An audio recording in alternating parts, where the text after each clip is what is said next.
National international Bollywood ਤੇ ਪੰਜਾਬ ਨਾਲ ਜੁੜੀ ਹਰ ਖਬਰ ਪੰਜਾਬੀ ਵਿੱਚ ਦੇਖਣ ਲਈ ਸਾਡੇ ਚੈਨਲ ਨੂੰ ਸਬਸਕ੍ਰਾਈਬ ਕਰੋ ਤੇ ਬੈਲ ਆਈਕਨ ਤੇ ਕਲਿੱਕ ਕਰਨਾ ਨਾ ਭੁੱਲੋ ਤਾਂ ਜੋ ਤੁਹਾਨੂੰ ਹਰ ਨੋਟੀਫਿਕੇਸ਼ਨ ਮਿਲ ਜਾਵੇ। ਤੁਹਾਡੇ ਨਾਲ ਰੂਬਰੂ ਹੋਏ ਆ। ਅੱਜ ਗੱਲ ਕਰਨੀ ਆ ਪੰਜਾਬ ਬਾਰੇ, ਸਾਡੀ ਹੋਂਦ ਬਾਰੇ। ਮੈਂ ਜਦੋਂ ਹਮੇਸ਼ਾ ਕਹਿਣਾ ਹੁੰਨਾ ਵੀ ਕਸ਼ਮੀਰ ਤੋਂ ਬਾਅਦ ਪੰਜਾਬੀਆਂ ਦਾ ਨੰਬਰ 2 ਲੱਗ ਗਿਆ। ਕਿਵੇਂ ਲੱਗ ਗਿਆ? ਸਾਨੂੰ ਆ ਕਿਸਾਨੀ ਆਡੀਅנס ਦੇ ਥਰੂ ਸਾਡੀ ਮਿੱਟੀ ਨਾਲੋਂ ਖੋਰਿਆ ਜਾ ਰਿਹਾ, ਸਾਡੇ ਪਿੰਡਾਂ ਨਾਲੋਂ ਖੋਰਿਆ ਜਾ ਰਿਹਾ। ਸਾਡੇ ਜੇ ਅਸੀਂ ਗ੍ਰੰਥਾਂ ਦੀ ਗੱਲ ਕਰਦੇ ਹਾਂ ਤਾਂ ਸਾਡੇ ਜਿਹੜੇ ਸਿੱਖ ਫਲਸਫੇ ਨੂੰ ਜਾਂ ਪੰਜਾਬੀ ਫਲਸਫੇ ਨੂੰ ਖੋਰਿਆ ਜਾ ਰਿਹਾ, ਉਹਨੂੰ ਮੰਧੋਲਿਆ ਜਾ ਰਿਹਾ ਜਾਂ ਉਹਨੂੰ ਡਿਮਿਨਿਸ਼ ਕੀਤਾ ਜਾ ਰਿਹਾ। ਹੁਣ ਗੱਲ ਇਹ ਆ ਵੀ ਇਹ ਦੋਨੇ ਗੱਲਾਂ ਆਪਸ 'ਚ ਰਿਲੇਟਡ ਆ, ਇਹਨੂੰ ਸਮਝਣ ਦੀ ਕੋਸ਼ਿਸ਼ ਕੀਤੀ ਜਾਵੇ। ਮੈਂ ਕੁਛ ਅੱਜ ਆਪਦੀ ਸਟੱਡੀ ਕੀਤੀ ਸੀ, ਕੁਛ ਨੋਟਸ ਬਣਾਏ ਸੀ।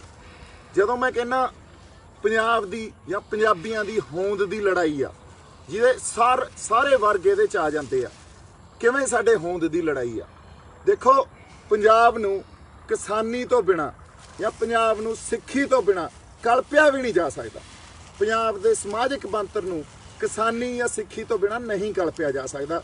ਸਾਨੂੰ ਸਾਰਿਆਂ ਨੂੰ ਪਤਾ, ਗੁਰੂ ਨਾਨਕ ਸਾਹਿਬ ਦੇ ਫਲਸਫੇ ਦਾ ਵੀ ਪੰਜਾਬ ਦੀ ਸੱਭਿਅਤਾ ਰਚਣ 'ਚ, ਪੰਜਾਬ ਦੇ ਸਮਾਜਿਕ ਬਣਤਰ ਨੂੰ ਰਚਣ 'ਚ ਬਹੁਤ ਵੱਡਾ ਯੋਗਦਾਨ ਆ।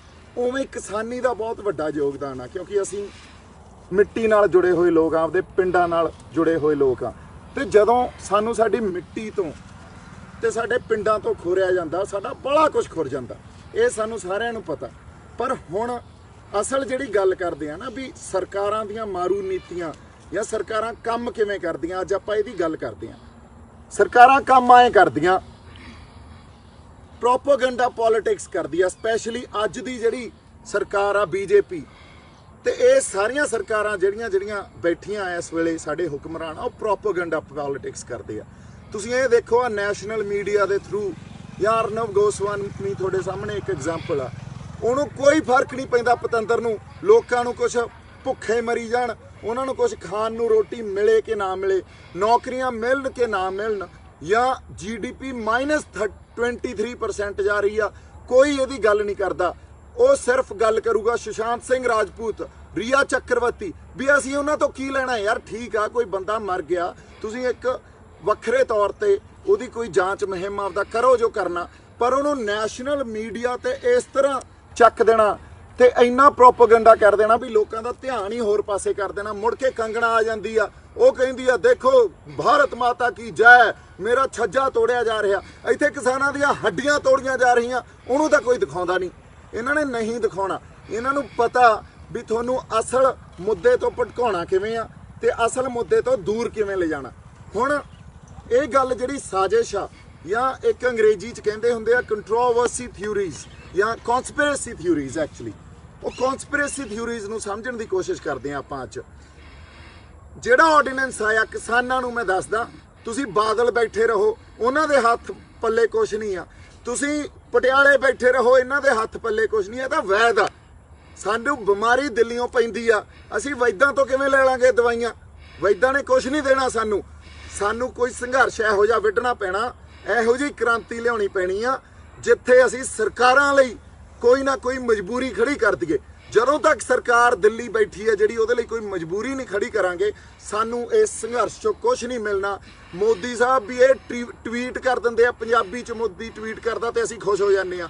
ਬਾਈ ਜੀ, ਇਹਨਾਂ 'ਚੋਂ ਕੱਢਣ ਪਾਉਣ ਨੂੰ ਕੁਛ ਨਹੀਂ ਮਿਲਣਾ। ਜਾਂ ਇਹ ਕਹਿ ਦਈਏ ਯਾਰ ਅੱਜ ਤਾਂ ਬੜਾ ਧਰਨੇ ਤੇ ਯਾਰ ਰਸ਼ ਸੀ, ਅੱਜ ਤਾਂ ਬਾਈ ਉੱਥੇ ਪੈਰ ਧਰਨ ਨੂੰ ਜਗ੍ਹਾ ਨਹੀਂ ਸੀ। ਇਹਨਾਂ ਗੱਲਾਂ 'ਚੋਂ ਵੀ ਕੁਛ ਨਹੀਂ ਮਿਲਣਾ। ਅਸੀਂ ਆਪਦੀ ਮੁੜ ਕੇ 10 ਦਿਨਾਂ ਬਾਅਦ ਘਰੋਂ ਘਰੀ ਹੋ ਜਾਾਂਗੇ। ਮੈਂ ਵੀ ਆ ਜਾਣਾ ਜੀ, ਮੈਂ ਲਓ ਜਿੱਥੇ ਮਰਜ਼ੀ ਬੁਲਾ ਲਓ, ਜਿੱਥੇ ਮਰਜ਼ੀ ਭੁਗਤਾ ਲਓ, ਤੁਹਾਡੇ ਨਾਲ ਖੜਾ। ਪਰ ਉਹਦਾ ਹੱਲ ਕੋਈ ਨਹੀਂ।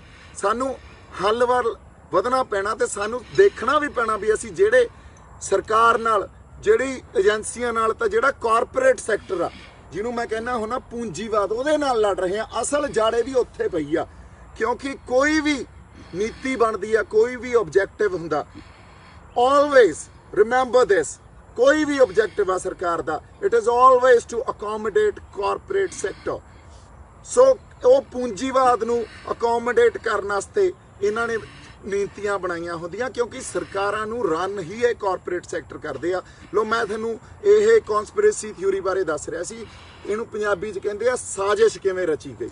ਸਾਜ਼ਿਸ਼ ਉਸ ਵੇਲੇ ਤੋਂ ਰਚੀ ਗਈ ਜਦੋਂ ਇਹਨਾਂ ਨੇ ਪਹਿਲਾ ਇੱਕ ਆਰਡੀਨੈਂਸ ਲੈ ਕੇ ਆਂਦਾ ਜਿਹਦੇ 'ਚ ਜਿਹੜਾ ਮਰਜ਼ੀ ਕਾਰਪੋਰੇਟ ਘਰਾਣਾ ਜਦੋਂ ਬੀਜੇਪੀ ਨੂੰ ਜਾਂ ਕਿਸੇ ਸਰਕਾਰ ਨੂੰ ਫੰਡ ਦੇਊਗਾ ਤੇ ਉਹਦੀ ਕੋਈ ਸਵਾਲ ਨਹੀਂ ਕੀਤਾ ਜਾਊਗਾ। ਹੁਣ ਉਹਦਾ ਨਾਂ ਅਨੋਨਿਮਸ ਰੱਖਿਆ ਜਾਊਗਾ ਤੇ ATC ਦੇ under section ATC of income tax ਦੇ ਅੰਡਰ ਉਹਨੂੰ ਰਿਬੇਟ ਵੀ ਮਿਲੂਗੀ ਸਾਰੀ ਦੀ ਸਾਰੀ, ਜਿਹੜੀ ਉਹਨੇ ਇਹਨਾਂ ਨੂੰ ਕੋਈ ਇਲੈਕਟਰਲ ਬੌਂਡਸ ਦੇ ਥਰੂ ਫੰਡ ਦਿੱਤੇ ਆ। ਹੁਣ ਫੰਡ ਜਾਂਦੇ ਆ ਅੱਜ ਬੀਜੇਪੀ ਦਾ ਜਿਹੜਾ ਤੁਸੀਂ ਇਹ ਕਹਿ ਲਓ ਸੋਸ਼ਲ ਮੀਡੀਆ ਜਾਂ ਪ੍ਰੋਪੇਗੈਂਡਾ ਪੋਲਿਟਿਕਸ ਦਾ ਜਿਹੜਾ ਉਹਨਾਂ ਦਾ ਬਜਟ ਆ ਉਹ 500 ਜਾਂ 1000 ਕਰੋੜ ਆ। ਹੁਣ ਉਹਨਾਂ ਦੀ ਕੋਈ ਫੈਕਟਰੀਆਂ ਥੋੜੀ ਆ, ਉਹਨਾਂ ਕੋਲੇ ਕਿੱਥੋਂ ਆਉਂਦੇ ਆ? ਇਸ ਕਾਰਪੋਰੇਟ ਸੈਕਟਰ ਤੋਂ ਹੀ ਆਉਂਦੇ ਆ ਤੇ ਮੁੜ ਕੇ ਇਹ ਕੀ ਕਰਦੇ ਆ, ਉਹਨਾਂ ਨੂੰ ਅਕੋਮੋਡੇਟ ਕਰਦੇ ਆ। ਹੁਣ ਇਹਨਾਂ ਨੇ ਸਾਜ਼ਿਸ਼ ਕਿਵੇਂ ਰਚੀ? ਪਹਿਲਾਂ ਉਹ ਆਰਡੀਨੈਂਸ ਆਇਆ ਜਿੱਥੇ ਜਿਹੜੇ ਫੰਡਸ ਮਿਲਣਗੇ ਉਹ ਦੱਸਿਆ ਨਹੀਂ ਜਾਊਗਾ ਕਿੱਥੋਂ ਆਏ ਆ, ਕੌਣ ਦੇ ਰਿਹਾ, ਤੇ ਉਹ ਜਿਹੜਾ ਬੰਦਾ ਦੇ ਰਿਹਾ ਉਹਨੂੰ ਇਨਕਮ ਟੈਕਸ 'ਚ ਰਿਬੇਟ ਵੀ ਦੇਣਗੇ ਤੇ ਉਸ ਇਨਕਮ ਨੂੰ ਐਗਜ਼ਾਮਟ ਵੀ ਕਰਨਗੇ, ਮਤਲਬ ਉਹਨੂੰ ਸਾਰੇ ਫਾਇਦੇ ਦੇਣਗੇ ਔਰ ਦੱਸਣ ਦੀ ਵੀ ਕੋਈ ਲੋੜ ਨਹੀਂ। ਇਸ ਗੱਲ ਤੇ ਉਸ ਵੇਲੇ ਬਹੁਤ ਵਿਰੋਧ ਹੋਇਆ ਪਰ ਉਹਨੂੰ ਦੱਬਿਆ ਗਿਆ, ਕੋਈ ਹੋਰ ਬਿਰਤਾਂਤ ਰਚ ਦਿੱਤਾ ਜਾਂਦਾ। ਕਦੇ ਇਹ ਬਿਰਤਾਂਤ ਰਚਦੇ ਆ ਡੀਮੋਨੇਟਾਈਜੇਸ਼ਨ ਕਰ ਦੋ, ਉਹ ਵੀ ਇਹਨਾਂ ਕਾਰਪੋਰੇਟਾਂ ਵਾਸਤੇ ਕੀਤੀ ਗਈ ਕਿਉਂਕਿ ਬੈਂਕਸ ਕੋਲੇ ਫੰਡ ਹੈ ਨਹੀਂ ਸੀ, ਕਾਰਪੋਰੇਟਸ ਨੂੰ ਫੰਡ ਦੇਣੇ ਸੀ, ਲੋਨ ਦੇਣੇ ਸੀ, ਬੈਂਕਸ ਕੋਲੇ ਫੰਡ ਵਾਪਸ ਕਿਵੇਂ ਆਉਣਗੇ? ਚੱਕੋ ਡੀਮੋਨੇਟਾਈਜੇਸ਼ਨ। ਅੱਛਾ, ਅਗਲੀ ਗੱਲ, ਡਿਫੈਂਸ ਬਜਟ ਕਿਉਂ ਵਧਾਇਆ ਜਾਂਦਾ? ਇਹਦਾ ਵੀ ਕਾਰਪੋਰੇਟਸ ਨੂੰ ਅਕੋਮੋਡੇਟ ਕਰਨ ਵਾਸਤੇ ਗਵਰਨਮੈਂਟ ਡਿਫੈਂਸ ਬਜਟ ਵਧਾਉਂਦੀ ਆ। ਹੁਣ ਅੱਜ ਮੈਂ ਇੱਥੇ ਕਿਉਂ ਬੈਠਾ ਜਾਂ ਅਸੀਂ ਕਿਸਾਨੀ ਦੀ ਗੱਲ ਕਰ ਰਹੇ ਹਾਂ ਤਾਂ ਤਵੀਆਂ ਤੇ ਬੈਠੇ ਆ, ਖੇਤ 'ਚ ਬੈਠੇ ਆ। ਮੈਂ ਇਹ ਕਹਿੰਦਾ ਵੀ ਆਹ ਸਾਡੀ ਮਿੱਟੀ ਨਾਲ ਬਾਈ ਜੀ ਸਾਡੀ ਹੋਂਦ ਜੁੜੀ ਆ ਤੇ ਜਿੱਦਾਂ ਇਹ ਸਾਡੇ ਨਾਲੋਂ ਤੋੜਤੀ ਨਾ ਪੰਜਾਬ ਤੇ ਅਸੀਂ ਖਤਮ ਹੋ ਜਾਾਂਗੇ, ਸਾਡੀ ਹੋਂਦ ਨੂੰ ਨਹੀਂ ਕਲਪ ਸਕਦੇ ਮੁੜ ਕੇ। ਅਗਲੀ ਗੱਲ ਕਨਸਪੀਰੇਸੀ ਥਿਊਰੀ ਦੀ, ਹੁਣ 22 ਮਾਰਚ ਨੂੰ ਇਹਨਾਂ ਨੇ ਲੋਕਡਾਊਨ ਅਨਾਉਂਸ ਕੀਤਾ। ਇਹਨਾਂ ਨੂੰ ਪਤਾ ਸੀ ਵੀ ਰਾਤੋਂ ਰਾਤ 8 ਕਰੋੜ ਲੇਬਰ ਜਾਂ ਮਾਈਗ੍ਰੈਂਟਸ ਉਹ ਹੋਮਲੈਸ ਹੋ ਜਾਣਗੇ, ਉਹ ਘਰੋਂ ਬਾਹਰ ਹੋ ਜਾਣਗੇ, ਜਿੱਥੇ ਆਪਦੇ ਕੰਮ ਕਰਦੇ ਆ ਉਹ ਜੌਬਸ ਤੋਂ ਨਿਕਲ ਜਾਣਗੇ ਤੇ ਆਪਦੇ ਦੇਸ਼ਾਂ ਵੱਲ, ਆਪਦੇ ਸਟੇਟਸ ਵੱਲ, ਬਿਹਾਰ ਯੂਪੀ ਦੀ ਲੇਬਰ ਜਿਵੇਂ ਗਈ ਆ ਉਧਰ ਨੂੰ ਚਾਲਾ ਪਾਉਣਗੇ। ਤੁਹਾਨੂੰ ਕੀ ਲੱਗਦਾ ਇਹ ਰੇਲਾਂ ਨਹੀਂ ਚਲਾ ਸਕਦੇ ਸੀ ਕਿ ਹਵਾਈ ਜਹਾਜ਼ ਨਹੀਂ ਚਲਾ ਸਕਦੇ ਸੀ? ਉਹਨਾਂ ਨੂੰ ਭੇਜਣ ਵਾਸਤੇ ਚਲਾ ਸਕਦੇ ਸੀ ਪਰ ਨਹੀਂ ਚਲਾਏ ਗਏ। ਕਿਉਂ ਨਹੀਂ ਚਲਾਏ ਗਏ?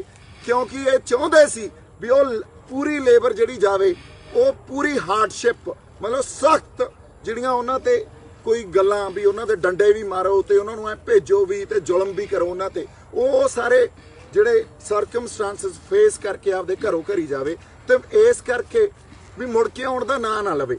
ਹੁਣ ਕਿਉਂ ਉੱਥੇ ਗਈ ਆ? ਕਿਉਂਕਿ ਜਦੋਂ ਕਾਰਪੋਰੇਟਸ ਨੂੰ ਖੇਤੀਬਾੜੀ ਆਰਡੀਨੈਂਸ ਲਿਆ ਕੇ ਅਕੋਮੋਡੇਟ ਕਰਨਾ, ਪਹਿਲਾਂ ਉਹਨਾਂ ਲਈ ਮੰਡੀ ਵੀ ਕ੍ਰੀਏਟ ਕਰਨੀ ਹੈ ਤਾਂ ਯੂਪੀ, ਬਿਹਾਰ ਜਾਂ ਹੋਰ ਜਿਹੜੀਆਂ ਸਟੇਟਾਂ ਤੋਂ ਜਿੱਥੋਂ ਲੇਬਰ ਆਈ ਸੀ, ਜਿੱਥੇ ਖੇਤੀ ਉਸ ਤਰ੍ਹਾਂ ਨਹੀਂ ਹੁੰਦੀ ਜਿਵੇਂ ਪੰਜਾਬ 'ਚ ਹੁੰਦੀ ਆ ਸਾਡੇ ਜਾਂ ਹਰਿਆਣੇ 'ਚ ਹੁੰਦੀ ਆ, ਤਾਂ ਉਹਨਾਂ ਲੇਬਰ ਨੂੰ ਉੱਥੇ ਭੇਜਿਆ ਗਿਆ ਵਾਪਸ ਆਪਦੇ ਘਰ, ਜਿੱਥੇ ਇਹਨਾਂ ਨੂੰ ਪਤਾ ਵੀ ਉਹਨਾਂ ਕੋਲੇ ਹੋਰ ਕੋਈ ਢੰਗ ਰਹਿਣਾ ਨਹੀਂ ਕਮਾਈ ਦਾ, ਸਿਰਫ ਉਹ ਰਹਿਣਗੇ ਖੇਤੀਬਾੜੀ ਤੇ ਨਿਰਭਰ। ਹੁਣ ਉੱਥੇ ਅਗਲੀ ਗੱਲ ਸੁਣ ਲਿਓ, ਉੱਥੇ ਜਾਣਗੇ ਇਹ ਕਾਰਪੋਰੇਟ ਹਾਊਸਸ, ਡੀਮਾਰਟ ਹੋ ਗਿਆ, ਆ ਬ੍ਰਿਟਾਨੀਆ ਹੋ ਗਿਆ, ਰਿਲਾਇੰਸ ਫਰੈਸ਼ ਹੋ ਗਿਆ, ਅਦਾਨੀ ਦੇ ਜਿਹੜੇ ਮਰਜ਼ੀ ਇਹਦੇ 'ਚ ਹੋ ਗਏ, ਇਹ ਜਾਣਗੇ ਉੱਥੇ, ਗੋਦਰੇਜ ਹੋ ਗਿਆ, ਹਨਾ। ਇਹਨਾਂ ਨੇ ਉਸ ਲੇਬਰ ਨੂੰ ਜਾ ਕੇ ਐਕਸਪਲੋਇਟ ਕਰਨਾ, ਇਹਨਾਂ ਨੇ ਉਹਨਾਂ ਤੇ ਧੱਕੇ ਕਰਨੇ ਆ ਵੀ ਤੁਸੀਂ ਐਂ ਕਰੋ, ਤੁਸੀਂ ਇੱਥੇ ਹੀ ਖੇਤੀ ਕਰੋ, ਅਸੀਂ ਤੁਹਾਨੂੰ ਦਿੰਨੇ ਆ ਪੈਸੇ। ਪੈਸੇ ਕਿਹੜੇ ਦੇਣੇ ਆ? ਐਕਸਪਲੋਇਟ ਕਰਨਾ, ਉਹਨਾਂ ਤੋਂ ਸਲੇਵਰੀ ਕਰਾਉਣੀ ਆ, ਉਹਨਾਂ ਤੋਂ ਸਲੇਵਰੀ ਕਰਾ ਕੇ ਉੱਥੇ ਜੋ ਚਾਹਣਗੇ ਪੈਦਾ ਕਰਾਉਣਗੇ। ਹੁਣ ਮੰਨ ਲਓ ਇੱਕ ਤਾਂ ਜਿਹੜੀ ਕਣਕ ਆ ਉਹ ਬਿਹਾਰ 'ਚ ਪੈਦਾ ਹੋ ਰਹੀ ਹੈ ਤੇ ਅਸੀਂ ਪੈਦਾ ਕਰ ਰਹੇ ਹਾਂ ਪੰਜਾਬ 'ਚ। ਪਹਿਲੀ ਗੱਲ ਤਾਂ ਸਾਡੇ ਕੋਲੇ ਲੇਬਰ ਨਹੀਂ ਹੋਣੀ, ਇੱਥੇ ਲੇਬਰ ਨਹੀਂ ਹੋਣੀ ਤਾਂ ਪ੍ਰੋਡਕਟ ਕਾਸਟ ਵਧੂਗੀ। ਫਸਲ ਪੈਦਾ ਕਰਨ ਦੀ ਪਹਿਲਾਂ ਹੀ ਬਥੇਰੀ ਆ ਸਾਡੀ ਕਾਸਟ, ਇਨਪੁੱਟ ਕਾਸਟ ਆ ਜਿਹੜੀ ਖੇਤੀ ਦੀ ਉਹ ਵਧੂਗੀ। ਉਹਨਾਂ ਦੀ ਇਨਪੁੱਟ ਕਾਸਟ ਉੱਥੇ ਘੱਟ ਹੋਊਗੀ ਕਿਉਂਕਿ ਉਹਨਾਂ ਨੇ ਉਹ ਲੇਬਰ ਨੂੰ ਐਕਸਪਲੋਇਟ ਕਰਕੇ ਘੱਟ ਪੈਸਿਆਂ ਤੇ ਘਰੇ ਬਹਿ ਕੇ ਪੈਸੇ ਦੇਣੇ ਆ। ਅਗਲਿਆਂ ਕੋਲੇ ਤਾਂ ਉਹ ਕੰਮ ਹੈ ਨਹੀਂ ਸੀ, ਹੁਣ ਕੰਮ ਮਿਲਦਾ ਤਾਂ ਉੱਥੇ ਰਹਿ ਕੇ ਕੰਮ ਕਰਨਗੇ ਉਹ। ਅੱਛਾ, ਇਸ ਨਾਲ ਕੀ ਹੋਊ? ਪੰਜਾਬ ਦਾ ਜਿਹੜਾ ਕਿਸਾਨੀ ਆ ਜਾਂ ਪੰਜਾਬ ਦਾ ਜਿਹੜਾ ਐਗਰੀਕਲਚਰ ਆਪਣਾ ਇੱਕ ਸਿਸਟਮ ਆ, ਐਗਰੇਰੀਅਨ ਸੁਸਾਇਟੀ ਆ, ਉੱਥੇ ਸਾਡੀ ਕਾਸਟ ਵਧੀ ਤਾਂ ਫਸਲਾਂ ਦੇ ਮੁੱਲ ਵਧਣਗੇ, ਉਹਨਾਂ ਦੀਆਂ ਫਸਲਾਂ ਦੇ ਮੁੱਲ ਹੋਣਗੇ ਘੱਟ ਬਾਈ ਜੀ। ਇਸ ਕਰਕੇ ਉਸ ਕੰਪੀਟੀਸ਼ਨ 'ਚ ਆ ਕੇ ਸਾਨੂੰ ਆਪਦੇ ਮੁੱਲ ਵੀ ਥੱਲੇ ਸਿੱਟਣੇ ਪੈਣੇ ਆ। ਜਦੋਂ ਅਸੀਂ ਘੱਟ ਮੁੱਲਾਂ ਤੇ ਫਸਲਾਂ ਵੇਚੀਆਂ ਤੇ ਸਾਡੇ ਹੱਥਾਂ 'ਚ ਤਾਂ ਕੁਝ ਰਹਿ ਹੀ ਨਹੀਂ ਜਾਣਾ ਨਾ। ਅਸੀਂ ਜੇ ਸੋਚਦੇ ਆ ਵੀ ਹੁਣ ਕਿਸਾਨੀ ਤੋਂ ਮੁਨਾਫਾ ਹੋ ਜੂ, ਸਾਨੂੰ ਕੋਈ ਮੁਨਾਫਾ ਨਹੀਂ ਹੋਣਾ। ਜੇ ਅੱਜ 1900 ਰੁਪਏ ਜਿਹੜੀ ਤੁਸੀਂ ਕਹਿ ਲਓ MSP ਆ ਆਪਾਂ ਨੂੰ ਕਣਕ ਦੀ ਪਰ ਕੁਇੰਟਲ, ਤੇ ਉਹ 1900 ਉਹਨਾਂ ਨੇ ਵੇਚਣਾ 1500। ਹੁਣ ਤੁਹਾਨੂੰ ਕੰਪੀਟੀਸ਼ਨ ਪ੍ਰਾਈਸ ਦੇਣੀ ਪੈਣੀ ਆ, ਤੁਹਾਨੂੰ 1500 ਹੀ ਵੇਚਣੀ ਪੈਣੀ ਆ। ਇਸ ਚੱਕਰ 'ਚ ਪੰਜਾਬ ਦੀ ਜਿਹੜੀ ਇਕਨੋਮੀ ਆ ਉਹਨੇ ਹੋਰ ਡਿੱਗ ਪੈਣਾ, ਪੰਜਾਬ ਦੀ ਪਰ ਕੈਪੀਟਾ ਇਨਕਮ ਹੋਰ ਡਿੱਗ ਪੈਣੀ ਆ।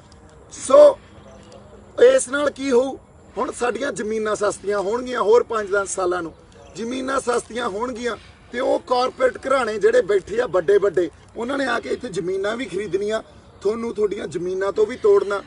ਮੈਂ ਜੇ ਕਹਿੰਦਾ ਹੋਂਦ ਦੀ ਲੜਾਈ ਆ, ਜੇ ਸਾਡੇ ਕੋਲੋਂ ਸਾਡੇ ਕਿਸਾਨਾਂ ਕੋਲੋਂ ਆ ਸਾਡੇ ਹੱਥੋਂ ਨਿਕਲ ਗਈ ਨਾ, ਜਿਹਨੂੰ ਅਸੀਂ ਮਾਂ ਕਹਿੰਦੇ ਆ ਆਪਦੀ ਧਰਤੀ ਨੂੰ, ਬਾਈ ਜੀ ਹੋਂਦ ਤਾਂ ਭੁੱਲ ਜਾਓ, ਤੁਹਾਨੂੰ ਤੁਹਾਡੀ ਧਰਤੀ ਤੋਂ ਦੇਸ਼ ਨਿਕਾਲਾ ਮਿਲ ਜੂ। ਹੁਣ ਮੇਰੇ ਤੇ ਜਿਹੜੇ ਬੰਦੇ ਸਵਾਲ ਕਰਦੇ ਆ ਨਾ ਵੀ ਇਹ ਸਨੀ ਦਿਓਲ ਦੇ ਨਾਲ ਸੀ, ਬੀਜੇਪੀ ਦੇ ਅਗੇਂਸਟ ਬੋਲਦਾ, he is a black sheep, ਇਹ ਤਾਂ ਪਲਾਂਟ ਕੀਤਾ ਹੋਇਆ। ਲੈ ਮੈਂ ਇਹ ਕਹਿੰਦਾ ਮੇਰੇ ਆ 50-50 ਸਾਲ ਹੋ ਗਏ ਤੁਹਾਡੇ ਨਾਲ ਜਿਹੜੇ ਲੀਡਰ ਖੜੇ ਆ, ਹਰ ਬੰਦੇ ਨੇ ਗਦਾਰੀ ਕੀਤੀ ਆ, ਤੇ ਜੇ ਮੈਂ ਗਦਾਰੀ ਕਰ ਜਾ ਮੈਨੂੰ ਦੇਸ਼ ਨਿਕਾਲਾ ਦੇ ਦਿਓ, ਪੰਜਾਬ ਨਿਕਾਲਾ ਦੇ ਦਿਓ, ਮੁੜ ਕੇ ਨਹੀਂ ਮੈਂ ਮੂੰਹ ਦਿਖਾਉਂਦਾ। ਮੈਂ ਕੋਈ ਇਲੈਕਸ਼ਨ ਨਹੀਂ ਲੜਨੇ, ਮੈਂ ਤਾਂ ਉਹਦੇ ਲੋਕਾਂ ਲਈ ਲੜਨ ਆਇਆ। ਤੇ ਕਿਸਾਨ ਜਥੇਬੰਦੀਆਂ ਨੂੰ ਮੈਂ ਅਪੀਲ ਕਰਦਾ, ਬੈਠ ਕੇ ਸਾਨੂੰ ਢੰਗ ਲੱਭਣਾ ਪਊਗਾ, ਕੋਈ ਨਾ ਕੋਈ ਪੋਲੀਟੀਕਲ ਮਜਬੂਰੀ ਖੜੀ ਕਰਨੀ ਪਊਗੀ। ਜਦੋਂ ਤੱਕ ਅਸੀਂ ਇਹਨਾਂ ਦੀ ਮਜਬੂਰੀ ਨਹੀਂ ਖੜੀ ਕਰਦੇ, ਇਹ ਸਾਡੇ ਤੇ ਜ਼ੁਲਮ ਕਰਦੇ ਰਹਿਣਗੇ, ਸਾਡਾ ਸ਼ੋਸ਼ਣ ਕਰਦੇ ਰਹਿਣਗੇ, ਤੇ ਅਸਲ ਚੀਜ਼ ਨੂੰ ਦੱਬ ਕੇ ਆ ਸੁਸ਼ਾਂਤ ਸਿੰਘ, ਕੰਗਣਾ ਤੇ ਚਾਈਨਾ ਇਹੋ ਜਿਹੇ ਮੁੱਦੇ ਚੱਕ ਕੇ ਸਾਡੇ ਯੂਥ ਨੂੰ, ਸਾਡੀ ਨੌਜਵਾਨੀ ਨੂੰ ਵੀ ਫੜੀ ਰੱਖਣਗੇ। ਤਾਂ ਗੱਲ ਸਾਡੇ ਗ੍ਰੰਥਾਂ ਤੇ ਅੱਜ, ਗੱਲ ਸਾਡੀ ਕਿਸਾਨੀ ਤੇ ਆ। ਹੁਣ ਇਸੇ ਚੱਕਰ 'ਚ ਆਪਾਂ ਇਹ ਕਹਿੰਦੇ ਆ ਵੀ ਕਿਉਂ ਨਹੀਂ ਵਿਰੋਧ ਹੋ ਰਿਹਾ ਇਹਦਾ ਆਲ ਇੰਡੀਆ ਲੈਵਲ ਤੇ, ਬਿਹਾਰ, ਯੂਪੀ, MP, ਰਾਜਸਥਾਨ, ਇੱਥੇ ਕਿਉਂ ਨਹੀਂ ਵਿਰੋਧ ਹੋ ਰਿਹਾ? ਬਾਈ ਜੀ ਉੱਥੇ ਵਿਰੋਧ ਹੋ ਹੀ ਨਹੀਂ ਸਕਦਾ। ਪੈਸੇ ਤਾਂ ਅੱਜ ਸਾਡੀ ਜਿਹੜੀ ਕਿਸਾਨੀ ਆ, ਸਾਨੂੰ ਸਾਡੇ ਕੋਲੇ ਰਿਸੋਰਸਸ ਵੀ ਆ ਸਿੰਜਾਈ ਦੇ, ਸਾਡੇ ਕੋਲੇ ਪਾਣੀ ਵੀ ਆ, ਸਾਡੇ ਕੋਲੇ ਮਸ਼ੀਨਾਂ ਵੀ ਆ, ਸਾਡੇ ਕੋਲੇ ਲੇਬਰ ਵੀ ਹੁੰਦੀ ਸੀ। ਤੇ ਸਾਡੀ ਕਿਸਾਨੀ ਦਾ ਇੱਕ ਲੈਵਲ ਆ, ਉਹ ਲੈਵਲ ਨਹੀਂ ਰਹਿਣਾ। ਅਸੀਂ ਇਹਨਾਂ ਦੇ ਗੁਲਾਮ ਬਣ ਜਾਾਂਗੇ, ਸਲੇਵ ਬਣ ਜਾਾਂਗੇ, ਇਹਨਾਂ ਦੇ ਥੱਲੇ ਲੱਗ ਕੇ ਜਿਵੇਂ ਕਰਨਗੇ ਉਵੇਂ ਕੰਮ ਕਰਾਈ ਜਾਣਗੇ। ਇੱਕ ਗੱਲ ਹੋਰ ਯਾਦ ਰੱਖਿਓ, ਤੁਹਾਨੂੰ ਇਹ ਪਤਾ ਹੋਣਾ ਚਾਹੀਦਾ ਤੁਸੀਂ ਲੜ ਕਿਹਦੇ ਨਾਲ ਰਹੇ ਹੋ, ਸੰਘਰਸ਼ ਕਿਹਦੇ ਖਿਲਾਫ ਕਰ ਰਹੇ ਹੋ। ਜੇ ਅਸੀਂ ਉਹਨਾਂ ਨੂੰ ਕਹਾਂਗੇ MSP ਹੈ ਨਹੀਂ, ਕਹਿਣਗੇ ਚੱਕੋ MSP। APMCs ਹੈ ਨਹੀਂ, ਜਿੱਥੇ ਜਾ ਕੇ ਅਸੀਂ ਫਸਲਾਂ ਵੇਚਦੇ ਸੀ, ਕਿਉਂਕਿ ਆਰਡੀਨੈਂਸ 'ਚ ਸਭ ਤੋਂ ਵੱਡੀ ਖਰਾਬੀ ਆ ਉੱਥੇ ਮਾਰਕੀਟ ਦੀ ਜਾਂ ਮੰਡੀ ਦੀ ਡੈਫੀਨੇਸ਼ਨ ਹੀ ਨਹੀਂ ਆ। ਜੇ ਸਾਰੇ ਦੇਸ਼ ਨੂੰ ਮੰਡੀ ਕਹੀ ਜਾਂਦੇ ਆ, ਉਹ ਡੈਫੀਨੇਸ਼ਨ ਹੀ ਨਹੀਂ ਆ ਕੋਈ। ਤਾਂ ਜੇ ਸਾਡੇ ਕੋਲੇ ਮੰਡੀ ਨਹੀਂ ਆ ਤਾਂ ਸਾਡੇ ਕੋਲੇ MSP ਨਹੀਂ ਆ। MSP ਜੇ ਹੋਵੇ ਵੀ, ਪਹਿਲਾਂ ਤਾਂ ਹੋਰ 6 ਮਹੀਨੇ ਸਾਲ ਬਾਅਦ MSP ਵੀ ਇਹ ਲੈ ਲੈਣਗੇ ਤੁਹਾਡੇ ਤੋਂ। ਜੇ ਹੋਵੇ ਵੀ ਬਾਈ ਜੀ, ਇੱਕ ਪਾਸੇ ਤਾਂ ਕਾਰਪੋਰੇਟ ਬੈਠਾ, ਇੱਕ ਪਾਸੇ ਵੱਡਾ ਵਪਾਰੀ ਬੈਠਾ, ਉਹਨੇ ਸਾਨੂੰ ਕਹਿਣਾ ਲਿਆ ਬਈ ਫਲਾਨਾ ਸਿਆ ਸੈੱਟ ਆਫ ਦੀ ਫਸਲ ਇੱਥੇ ਮੈਂ ਦਿੰਦਾ ਤੈਨੂੰ ਨਗਦ ਪੈਸੇ, ਤੇ ਮੈਂ ਜਿਹੜਾ 8.5% ਆੜਤੀਏ ਨੂੰ ਤੂੰ ਦੇਣਾ ਵਿੱਚੋਂ, ਉਹ ਵੀ ਨਹੀਂ ਲੈਂਦਾ ਤੇਰੇ ਤੋਂ। ਤੇ ਆਪਣਾ ਤਾਂ ਕਿਸਾਨ ਪਹਿਲਾਂ ਜਿੱਦੇ ਫਸਲ ਆਪਾਂ ਕਣਕ ਨਿਕਲਦੀ ਆ, ਅਗਲੇ ਦਿਨ ਵੇਚਣ ਨੂੰ ਤਿਆਰ ਹੁੰਦੇ ਆ, ਸਾਡੇ ਤਾਂ ਖਰਚੇ ਖੜੇ ਹੁੰਦੇ ਆ, ਅਸੀਂ ਕਿੱਥੋਂ ਭੰਡਾਰ ਰੱਖ ਲਾਂਗੇ ਉਹਨਾਂ ਦੇ। ਇਹਨਾਂ ਨੇ ਨਾਲ ਐਸੈਂਸ਼ੀਅਲ ਕਮੋਡਿਟੀ ਐਕਟ ਵੀ ਸੋਧ ਕੀਤੀ ਵੀ ਜਿੰਨਾ ਮਰਜ਼ੀ ਸਟੋਰ ਕਰੋ, ਕਿਸਾਨ ਨਹੀਂ ਸਟੋਰ ਕਰ ਸਕਦਾ, ਵਪਾਰੀ ਹੀ ਕਰ ਸਕਦਾ ਸਟੋਰ। ਇਹ ਵੀ ਸਮਝਣ ਦੀ ਜ਼ਰੂਰਤ ਆ। ਹੁਣ ਅਗਲਾ ਫਲਾਨਾ ਸਿਆ ਕਹੂਗਾ ਯਾਰ ਮੈਨੂੰ ਮਿਲਦੇ ਆ ਅੱਜ ਪੈਸੇ, ਉਹ ਵੀ ਨਗਦ, ਅੱਛਾ ਫਿਰ ਮੈਨੂੰ ਆੜਤੀਏ ਦੇ ਵੀ ਨਹੀਂ ਦੇਣੇ ਪੈਂਦੇ, ਸਿੱਟੋ ਵਪਾਰੀ ਦੇ। ਹੁਣ ਵਪਾਰੀ ਨੇ ਕਹਿਣਾ ਵੀ ਇੱਕ ਗੱਲ ਆ, ਤੈਨੂੰ MSP ਤੋਂ 100 ਰੁਪਇਆ ਘੱਟ ਵੇਚਣੀ ਪਊ। ਆਪਾਂ ਕਹਾਂਗੇ ਆ ਚੱਕ ਯਾਰ, ਸਾਨੂੰ ਤਾਂ ਜ਼ਰੂਰਤ ਆ। ਇਸ ਚੱਕਰ 'ਚ ਉਹ MSP ਦਾ ਤੇ ਉਸ APMC ਦਾ ਉਹਦਾ ਕੋਈ ਫਾਇਦਾ ਨਹੀਂ ਰਿਹਾ ਸਾਨੂੰ, ਉਸ ਮੰਡੀ ਦਾ ਕੋਈ ਫਾਇਦਾ ਨਹੀਂ ਰਿਹਾ। ਹੌਲੀ ਹੌਲੀ ਇਹ ਜਿਹੜੀ ਵਪਾਰੀ ਕਲਚਰ ਆ ਜਾਂ ਪੂੰਜੀਵਾਦ ਆ, ਇਹਨੇ ਸਾਡੇ ਤੇ ਹਾਵੀ ਹੋ ਜਾਣਾ, ਕਿਸਾਨੀ ਤੇ ਹਾਵੀ ਹੋ ਜਾਣਾ। ਤੇ ਪੂੰਜੀਵਾਦ ਨੇ ਤਾਂ ਮੁਨਾਫਾ ਦੇਖਣਾ, ਲੋਕ ਭਲਾਈ ਨਹੀਂ ਦੇਖਣੀ। ਸਰਕਾਰਾਂ ਲੋਕ ਭਲਾਈ ਤੇ ਕੰਮ ਕਰਦੀਆਂ ਹੀ ਨਹੀਂ, ਸਮਝ ਲਓ ਇਹ। ਤੇ ਜੇ ਅਸੀਂ ਇਕੱਠੇ ਹੋ ਕੇ ਲੋਕ ਲਹਿਰ ਪੈਦਾ ਕਰ ਗਏ ਫੇਰ ਹੀ ਗੱਲ ਚੱਲਦੀਆਂ। ਇੰਨੀਆਂ ਕੁ ਗੱਲਾਂ ਤੁਹਾਡੇ ਨਾਲ ਅੱਜ ਮੈਂ ਕਰਨੀਆਂ ਸੀ। ਇੱਕ ਗੱਲ, ਇੱਕ ਨਾ ਆ ਟਰੈਕਟਰ ਲੰਘ ਜਾਣ ਦੀ ਏ ਆਵਾਜ਼ ਜੀ ਵਿੱਚ ਆਉਂਦੀ ਆ, ਫੇਰ ਕਰਦੇ ਆ ਗੱਲ। ਇੱਕ ਜਰਮਨ ਮਿਨਿਸਟਰ ਸੀ ਹਿਟਲਰ ਦੀ ਗਵਰਨਮੈਂਟ 'ਚ, ਜੋਸਫ ਗਲੋਬ, ਉਹਨੇ ਇੱਕ ਗੱਲ ਕਹੀ ਸੀ, ਅੰਗਰੇਜ਼ੀ 'ਚ ਮੈਂ ਉਹਦਾ ਤਰਜਮਾ ਵੀ ਕਰ ਦੂੰਗਾ। A light 100 ਵਾਰੀ ਬੋਲਿਆ ਜਾਂਦਾ ਤਾਂ ਉਹ ਸੱਚ ਹੋ ਜਾਂਦਾ। ਤੇ ਜਿਹੜੀ ਪ੍ਰੋਪਗੈਂਡਾ ਪੋਲਿਟਿਕਸ ਹੈ ਨਾ ਅੱਜ ਦੀ, ਉਹ ਇਹੀ ਆ ਵੀ 100 ਵਾਰੀ ਝੂਠ ਬੋਲਦੇ ਆ, ਸਾਨੂੰ ਲੱਗਣ ਲੱਗ ਜਾਂਦਾ, ਸਾਡਾ ਨੋਸ਼ਨ ਤੇ ਧਾਰਨਾਵਾਂ ਇਹ ਬਣ ਜਾਂਦੀਆਂ ਵੀ ਇਹ ਤਾਂ ਸੱਚ ਗੱਲ ਕਰੀ ਜਾਂਦੇ ਆ। ਸੋ ਸਾਨੂੰ ਇਕੱਠੇ ਹੋ ਕੇ ਇਹ ਸੰਘਰਸ਼ ਵਿੱਢਣ ਦੀ ਜ਼ਰੂਰਤ ਆ। ਸਾਨੂੰ ਸਾਡੀ ਹੋਂਦ ਲਈ ਲੜਨਾ ਪਊਗਾ। ਸਾਡੀ ਹੋਂਦ ਸਾਡੀਆਂ ਗ੍ਰੰਥਾਂ ਨਾਲ ਜੁੜੀ ਆ, ਸਾਡੇ ਫਲਸਫਿਆਂ ਨਾਲ ਜੁੜੀ ਆ, ਸਾਡੀ ਮਿੱਟੀ ਨਾਲ ਜੁੜੀ ਆ। ਇਹ ਧਿਆਨ 'ਚ ਰੱਖਿਓ ਆਪਦੇ ਬਾਈ। ਮੇਰੇ ਵੱਲੋਂ ਬਹੁਤ ਸਾਰਾ ਪਿਆਰ ਤੇ ਸਤਿਕਾਰ ਹਮੇਸ਼ਾ। I am always there with you, always. I've come here to fight for my people. I've come here to fight for my land, and I will never betray you guys. And that's a promise. ਮੇਰੇ ਵੱਲੋਂ ਬਹੁਤ ਸਾਰਾ ਪਿਆਰ ਸਤਿਕਾਰ। ਇੱਕ ਵਾਰੀ ਫੇਰ ਸਤਿ ਸ਼੍ਰੀ ਅਕਾਲ।